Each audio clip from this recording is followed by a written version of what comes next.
నమస్తే, welcome to our channel. నేను మీ సిరి. ఏపీలో మంత్రి రోజా గారు చేసిన భాగవతం అయితే ఒకటి బయటపడింది. తన శాఖ పరిధిలో ఉన్న నియామకాలను అయితే తను ఇవ్వడం జరుగుతుంది.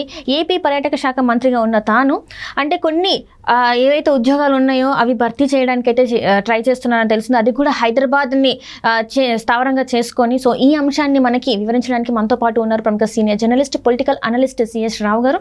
నమస్కారం. నమస్తే సార్, ఇప్పుడు చూస్తున్నట్టయితే మంత్రి రోజా గారి భాగవతం మరొకటి బయటపడిందని అనుకోవాలి. ఏంటంటే ఇక్కడ తన కింద అంటే ఏదైతే ఉందో పర్యాటక శాఖ మంత్రి ఏదైతే ఉందో ఆ ఉద్యోగాలు భర్తీ చేస్తూ తను ఏంటంటే హైదరాబాద్ని చేసుకొని ఇక్కడ ఉద్యోగాలని అంటే అవన్నీ చేయడానికి తను పాల్పడడం జరిగింది. మరి ఇప్పుడు ఇది ఎన్నికల కోడ్ ఉన్నా కూడా ఇలాంటివన్నీ తను పాల్పడుతుందంటే ఇలా చూడాలి అసలు. సో ఒకటి ఆంధ్రప్రదేశ్ పర్యాటక శాఖ మంత్రిగా రోజా ఉన్నారు.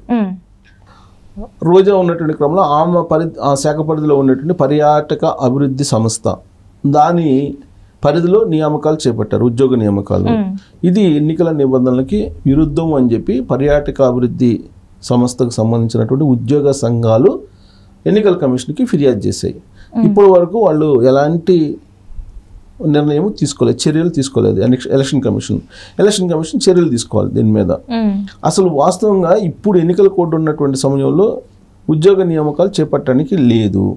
సో పర్యాటక శాఖకు సంబంధించినటువంటి శాఖ పరిధిలో ఉండే అభివృద్ధి సంస్థకు సంబంధించినటువంటి ఉద్యోగాలు ఎక్కడెక్కడ చేస్తున్నారంటే తిరుమల కాటేజీల నిర్వహణ ఒకటి, డైరెక్ట్గా తిరుమలలో ఉద్యోగాలు ఇప్పిస్తాము, కాటేజ్ నిర్వహణ ఉద్యోగాలు, ఇలాంటివన్నీ కూడా వాళ్ళు ఏదో ప్రకటన చేసి ప్రైవేట్ హోటల్స్ అసోసియేషన్ అనేటువంటి ఒక వెబ్సైట్లో ప్రకటన చేసి ఈ నియామకాలు చేపడుతున్నారు అనేది వినిపిస్తుంది. అయితే దీని వెనక అసలు రోజా ఉన్నారా, మంత్రి లేరా అనేది ఒక చర్చ.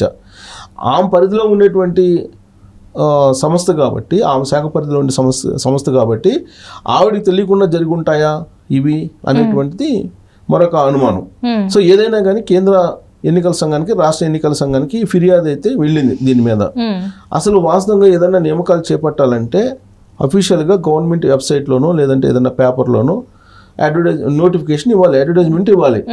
కానీ ఎలాంటి నోటిఫికేషన్ లేకుండా వీళ్ళు ఒక ప్రైవేటు దందాను నడుపుతున్నారు. అది కూడా ఆంధ్రప్రదేశ్లో కాకుండా హైదరాబాద్ కేంద్రంగా నడుపుతున్నారు, ఒక రిసార్ట్ కేంద్రంగా చేసుకొని ఇదంతా నడుపుతున్నారనేది ఇప్పుడు బయటకు వచ్చినటువంటి అంశము. గతంలో కూడా విజయవాడలో ఈ పర్యాటక అభివృద్ధి సంస్థ పరిధిలో ఏవైతే రిసార్ట్స్ ఉన్నాయో వాటి మెయింటెనెన్స్కి సంబంధించినటువంటి అంశంలో పాత తేదీలు వేసి కాంట్రాక్టర్లకు అధికారులు కొంతమంది ఆమోదం తెలిపారు అనేటువంటిది కూడా ఒక వివాదం ఉంది. ఆ వివాదం అధికారుల ముందు ఉండగానే ఇప్పుడు కొత్తగా ఈ వివాదం వచ్చింది. రోజా మంత్రిగా ఉన్న ప్రస్తుత తరుణంలో ఆమె తిరుమల తిరుపతి దేవస్థానం సంబంధించి అనేక సందర్భాలు వివాదాస్పదమయ్యారు. ఆమె దర్శనానికి వెళ్తూ కొంతమందిని తీసుకెళ్తారు విఐపి దర్శనం ఇప్పించడానికి. అది కూడా ఒక పెద్ద దందా అనేటువంటి ఆరోపణలు ఆవిడ మీద ఉన్నాయి. ప్లస్ తిరుమల తిరుపతి దేవస్థానానికి ఆవిడ వెళ్ళినన్ని సార్లు ఎవరు వెళ్ళి ఉండరు. ఆవిడ వెళ్ళటానికి కారణం ఏంటంటే అక్కడ విఐపి దర్శనాలు కావాలని అంటే కనుక పర్టికులర్ పర్సన్ రావాలి. ఆవిడ వస్తూ పరిమితికి మించినటువంటి భక్తులను తీసుకొస్తున్నారు అనేటువంటి అభిప్రాయం ఆమె మీద ఉంది. అంతవరకు అయితే పర్వాలే. కానీ ఆ విఐపి దర్శనాలను కూడా ఆవిడ అమ్ముకుంటున్నారు అనేటువంటి ఆరోపణలు ఆవిడ ఎదుర్కొంటున్నారు. 5 లక్షల వరకు తీసుకున్నారని కూడా అప్పట్లో వార్తలు, రకరకాలు 5 లక్షలు తీసుకుంటున్నారు అంటే రకరకాల ఆవిడ మీద ఆరోపణలు వస్తూ ఉన్నాయి. పర్యాటక శాఖ మంత్రిగా బాధ్యతలు స్వీకరించిన తర్వాత కొన్ని రోజులకి ఆవిడ ఒక బెంచ్ కార్ని గిఫ్ట్ ఇచ్చింది వాళ్ళ అబ్బాయికి. సరే ఇచ్చింది. అది వీడియో తీసి సోషల్ మీడియాలో పెట్టింది. సోషల్ మీడియాలో పెట్టి అదొక అచీవ్మెంట్ లాగా ఆవిడ ఫోకస్ అయ్యారు. దాంతో పర్యాటక శాఖ మంత్రి కాగానే డీల్ కుదిరింది, ఒక ఒప్పందం. ఆ ఒప్పందంలో భాగంగా కమిషన్ వచ్చింది. ఆ కమిషన్లో భాగంగా ఈ కారు కొన్నారు అనేటువంటి అపవాదుని ఎదుర్కొన్నారు. ఆ తర్వాత జగనన్న సాంస్కృతిక ఉత్సవాలని చెప్పి ఏదో పెట్టారు రాష్ట్రంలో. ప్రతి జిల్లా కేంద్రానికి వెళ్ళి ఆవిడ డ్యాన్స్ వేయటం ఇవన్నీ కూడా చేశారు. అంటే ఒక మంత్రిగా ఉండి అలా చేయొచ్చా అంటే బహుశా ఆవిడ నటి అయి ఉండొచ్చు, హీరోయిన్ అయి ఉండొచ్చు, వెటరన్ హీరోయిన్ అయి ఉండొచ్చు. కానీ మంత్రి హోదాలో ఉన్నప్పుడు ఆ డిగ్నిటీ మెయింటైన్ చేయట్లేదు అనేటువంటి అపవాదం ఆమె మీద ఉంది. తర్వాత ఈ మధ్యకాలంలో జనవరి 1 సందర్భంగా బెంగళూరు పబ్బుల్లో ఏదో డ్యాన్స్ చేశారని చెప్పి అవేదో కొన్ని బయటకు వచ్చాయి. ఆవిడ డ్రెస్సింగ్ సంబంధించి కూడా చాలామంది నెట్జన్లో ఆరోపించారు. పబ్లో ఒక మంత్రి హోదాలో ఉండి ఈ విధంగా రావడం ఏంటి, ఫోటోలు కూడా బయటకు రావడం ఏంటి అనేది. సో అలా ఎప్పుడు నిత్యం వివాదాస్పద మహిళగా, వివాదాస్పద మంత్రిగా ఆవిడ ఉన్నారు. అసలు ఆవిడ ఓడిపోతారని చెప్పి ఆల్రెడీ సర్వేలు చెప్తున్నాయి, అన్ని సర్వేలు. సరే, అసలు టికెటే రాదనుకున్నారు చాలామంది. అసలు టికెటే ఇచ్చేటటువంటి అవకాశం లేదు. జగన్మోహన్ రెడ్డి రోజాకి టికెట్ ఎవరు ఇచ్చినా కానీ అక్కడ లోకల్ లీడర్లు సహకరించరు అనేది కూడా ఉంది. ఇప్పుడు కూడా ఆవిడ ఎక్కడికి వెళ్తే అక్కడ ఆవిడ నిరసన వ్యక్తం చేస్తూ వ్యతిరేకిస్తున్నారు. సరే, ఇప్పుడు హైదరాబాద్లో భాగవతం ఏంటి అని అంటే, ఇది ప్రైవేట్ హోటల్స్ అసోసియేషన్ వెబ్సైట్లో ఈ ప్రకటన చేశారు. సో రహస్యంగా హైదరాబాద్లో మృగవని రిసార్ట్స్లో ఇంటర్వ్యూ జరిపారు. మృగవని అనేటువంటి రిసార్ట్స్లో. సో దీని మీద ఉద్యోగ సంఘాలు ఎన్నికల కమిషన్కి కంప్లైంట్ చేశారు. సో ఇదేంటి, యాక్చువల్గా ఇప్పుడు ప్రజెంట్ ఎన్నికల కోడ్ ఉంది కాబట్టి ఈ ఎన్నికల కోడ్లో ఈ విధంగా చేయడానికి లేదు. తర్వాత ఇది ఉద్యోగ నియామకాలకి వెబ్సైట్లో జనరల్గా పర్యాటక శాఖ వెబ్సైట్లో ఇస్తారు, లేదంటే పత్రికలో నోటిఫికేషన్ ఇవ్వాలి. అది చేయలేదు. చేయకపోగా వీళ్ళు తిరుమలలో డైరెక్ట్ ఎంప్లాయ్మెంట్ పేరుతో నోటిఫికేషన్ ఇచ్చారు. డైరెక్ట్గా తిరుమలలో ఎంప్లాయ్మెంట్ ఇస్తామని చెప్పి. తిరుమలలో ఎంప్లాయ్మెంట్ అంటే మామూలు విషయం కాదు, అది చిన్న ఉద్యోగం అయినా కానీ తిరుమలలో ఉద్యోగం అని అంటే యూత్ ఎగబడతారు. సో ఎందుకంటే అన్ఎంప్లాయ్మెంట్ ఎక్కువ ఉంది కాబట్టి. సో డైరెక్ట్ ఎంప్లాయ్మెంట్ అని చెప్పి పేర్కొన్నారు.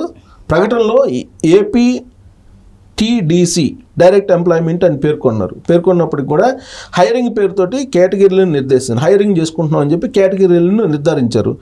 ఆసక్తి గల అభ్యర్థులు సంప్రదించవచ్చు అని చెప్పి నెంబర్లు కూడా ఇచ్చారు. ఆ నెంబర్లు ఏంటంటే 833922 ఇది నెంబరు. ఇంకొక నెంబర్ ఇచ్చారు 833922 ఈ 2 నెంబర్లు ఇచ్చారు. ఈ 2 నెంబర్లు ఇచ్చి ఈ నెంబర్లు సంప్రదించమని చెప్పి వాళ్ళు అడ్వర్టైజ్మెంట్ ఇచ్చిన దాంట్లో ఉంది.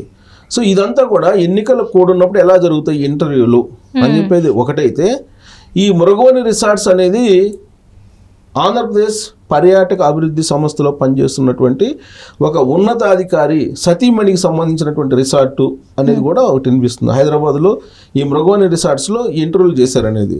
సో ఇక్కడ ఇది ఉద్యోగుల సంఘానికి మొత్తాన్ని తెలిసి రాష్ట్ర ఎన్నికల సంఘానికి కంప్లైంట్ చేశారు. ఇది కనుక దీని మీద కనుక చర్యలు తీసుకోకపోతే ఇప్పుడు ఆంధ్రప్రదేశ్ చీఫ్ సెక్రటరీగా ఉన్నటువంటి జవహర్ రెడ్డికి మరొక మచ్చ ఏర్పడేటువంటి అవకాశం ఉంది. ఇప్పటికే అనేకమైనటువంటి ఆరోపణలు ఎదుర్కొంటున్నాడు ఆయన. ఇప్పుడు తాజాగా ఈ ఆరోపణలు, ఇది ఆల్రెడీ కంప్లైంట్ వెళ్ళి కూడా 4-5 రోజులు అయింది. ఇది ఆలస్యంగా బయటకు వచ్చింది. ఇప్పుడు దీని మీద ఎందుకు చర్యలు తీసుకోవట్లేదు అని అంటే, ఖచ్చితంగా సీఎంఓ ఆఫీసులో ఉన్నటువంటి కీలకమైనటువంటి IAS యొక్క ప్రమేయం ఉంది. ఆయన తొక్కిపెడుతున్నాడు దీన్ని అని చెప్పి ఒక ప్రచారం కూడా ఉంది.